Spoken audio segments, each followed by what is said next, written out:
How to log in Reading Eggs account. If you're looking to log into your Reading Eggs account, you've come to the right place. In this video, I'm going to show you exactly how to log into your Reading Eggs account.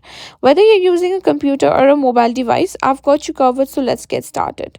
First things first, open your preferred web browser.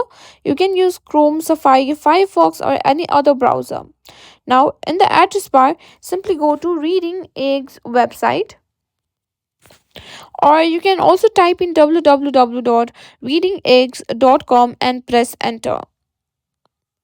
Now simply tap on it, and once you're on the home page, simply look at the top right corner of the page and simply click on the login button.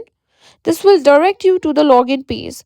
Just enter your username or email address, and these are the credentials you created when you first signed up for Reading Eggs. And after that, simply enter your password. If you have trouble remembering your password, you can tap on forgot password to simply remember the account. Once you've entered your login details, simply tap on login, and you should be directed straight to your Reading Eggs dashboard. And that's it. That's how you can simply log into your Reading Eggs account.